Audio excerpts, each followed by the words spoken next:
अच्छा, भोजन में जानवर और मनुष्य में कुछ भी अंतर नहीं है। अगर आप खाना खाते हो तो जो सुख आपको कई प्रकार के व्यंजनों को खाने में मिल रहा है, उतना ही सुख एक पशु को भी मिलता है। कोई अंतर नहीं है। इसीलिए मनुष्य के लिए क्या कहा है कि मनुष्य कौन है? जिसने आहार पर नियंत्रण कर दिया। कभी एकादशी का व्रत कर रहा है, कभी पूर्णमासी का व्रत कर रहा है, कभी सोमवार का व्रत कर रहा है। मन की जीवन में इतने कर सकता हम व्रत। जब पशु बन जाता तब वो व्रत।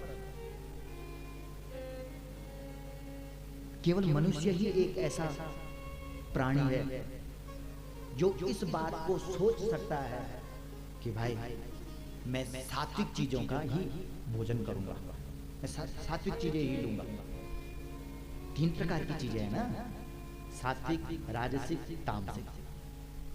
अगर तामसिक चीजें हमने ले ली, बस गए फिर नीचे की तरफ। तमोगुण कहां ले जाता है? नीचे। रजोगुण यहीं घुमाएगा, और जो सात्विक गुण होगा ऊपर धकेलेगा, धक्का मारेगा। देव योनियों में, वैकुंठ में, ब्रह्मलोक में कौन पहुंचता है? जो सात्विक व्यक्ति होता है, जिसके पास सत्व गुण है।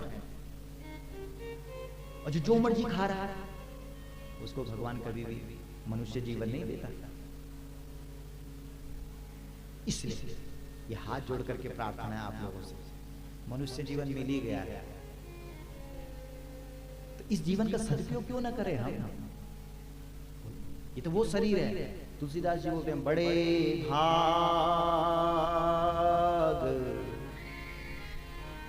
मानुष तन पावा, सुर दुर्लभ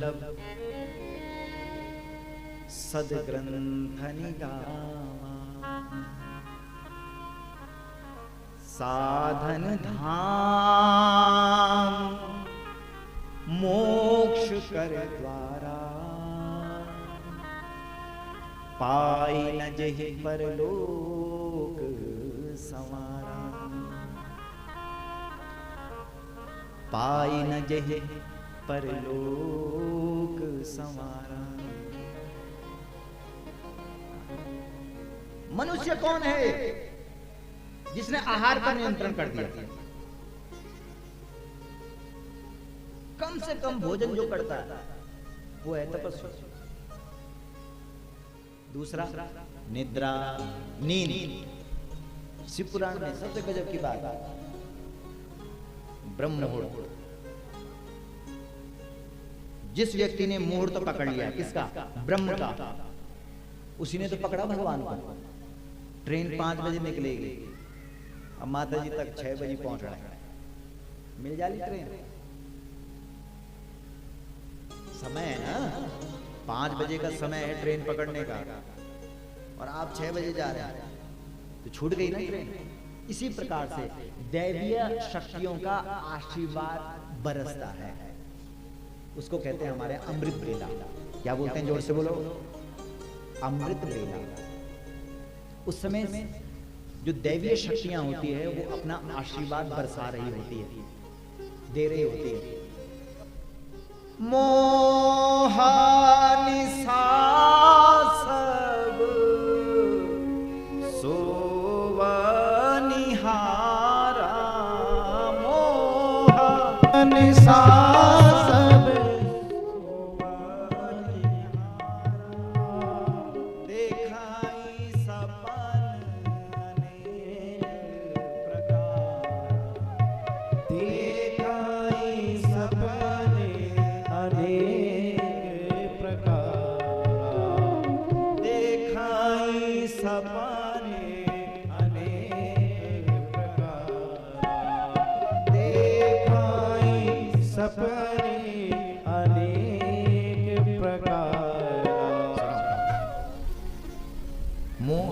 सब सोवनिहारा, देखें सपन अनेक प्रकार का। सब अच्छा ये बताओ, जब हम रात को सपना देखते हैं, जो चीज हम सपने में देखते हैं वो हकीकत लगता है कि नहीं लगता? हाँ ना बोला बात पिछाड़ी पड़ी हो मन की पसीना पसीना और चिल्ला लगी चिल्ला रहा है बचाओ बचाओ बचाओ बचाओ बचाओ। और बगल में पत्नी सो रही है, पत्नी यानी मुक्कमारी खड़ू उठ, समझ रहे? लेकिन जब तक उसकी पत्नी ने उसको जगाया नहीं तब तक उसके लिए वो सपना क्या था? जोर से बोलो। सत्य, हकीकत। तो जिस प्रकार से सपने को देखने वाला व्यक्ति सपने को हकीकत समझता है, कब तक? जब तक उसको उठाया नहीं। और जैसे ही वो जाग जाता है उसके लिए वो सपना क्या हो जाता है? झूठा। ठीक है? इसी प्रकार से अभी हम जब तक जीवित हैं तब तक ये हमारे लिए क्या है? सपना। क्या है? जोर से बोलो। सपना है। लेकिन सपना कब तक अपना है? जब तक मन की मरी नहीं। समझो ना?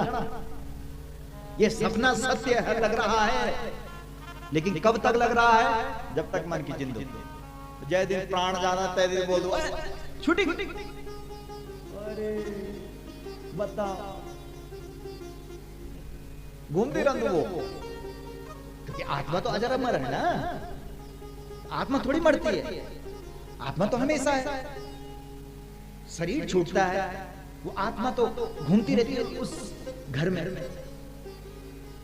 को पूछना कब तक पूछा? जब तक वो आत्मा किसके अंदर थी? शरीर के अंदर। तब तक ये सत्य लग रहा था। और जैसे ही आत्मा ने शरीर को छोड़ा ये सब क्या हो गया? झूठा। शंकराचार्य जी ने तुरंत कहा, क्या कहा? ब्रह्म सत्यम जगन मिथ्या। क्यों? क्योंकि उनके पास वो सिद्धि थी, वो शक्ति थी कि वो अपनी आत्मा को जब चाहे तब शरीर से बाहर निकाल सकते थे।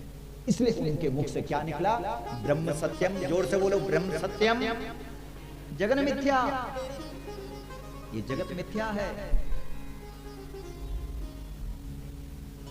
और ब्रह्म सत्य है। लेकिन किसके लिए? जिसका सपना टूट गया है, जिसको इस बात का ज्ञान हो गया।